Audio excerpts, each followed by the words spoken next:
Hello, this is Claude Sports Quarter, and I got more NFL divisional playoff picks for tomorrow and Sunday's games. Now, the next game, I already went through the Seattle and Atlanta Falcons game, and now I'm going to go to Saturday night's game with the New England Patriots hosting the Houston Texans. Now, I'm really trying hard because everybody knows, let's face it, I can't stand the New England Patriots. I hate Brady. I hate Belichick. I hate everything they stand for. I just can't stand that team. I just can't. I mean, as far as I'm concerned, them and the Dallas Cowboys are the two most hated teams in the playoffs, just for me anyway. But I'm obviously going to be objective when making my picks, and there's just no possible way that I can justify picking the Houston Texans to beat the New England Patriots. I'm looking, I'm trying, and I understand once upon a time, a while back, Mark Sanchez actually beat Tom Brady in a playoff game and beat him badly. Well, you know what? Maybe not badly, but they did beat him in Foxborough. In fact, it was Mark Sanchez to, of all people, Braylon Edwards that gave them fits that particular day. Now, could DeAndre Hopkins do that? Absolutely. Can Brock Osweiler do it? Yeah, right. You know what? Let's just put it on the line. Brock Osweiler is the worst quarterback in the playoffs that's left. I mean, to me, I'm going to be honest, Matt Moore was better than him. I mean, it's not even close. Brock Osweiler has been such a disappointment. And I understand that he did decent last week. And listen, they made it sound like he was Peyton Manning last week. I mean, the real Peyton Manning, not the Peyton Manning of last year. Because let's face it, Peyton Manning last year, he was the worst quarterback to ever win a Super Bowl. Trust me. And you can put up Dilfer and the rest of those guys. At least those guys could throw the ball deep. I mean, Peyton Manning couldn't throw the ball 20-plus yards. He was disgusting. But I digress. Brock Osweiler, I don't see him doing anything. I just don't. And I want to root for them. And I give you the fact that Houston is a very good defense. I get it.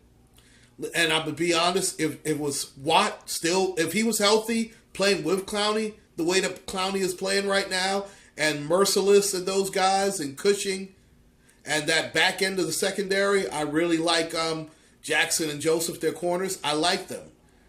But I just don't see him beating Tom Brady. I just don't. I'm sorry. I mean, especially the way that LeGarrette Blount is running the football. LeGarrette Blount has quietly been, outside of Brady, he's been their most valuable player and their most consistent player. I mean, let's face it. He gives them a dimension that they haven't had since, you know what, probably Corey Dillon, I guess, because he was a real juggernaut for that team when they won the Super Bowl that year. Dillon had a couple of year stretch. If you notice, when Brady has a decent running game, they win. I mean, people forget long ago when he was a game manager, he was not quite Tom Brady.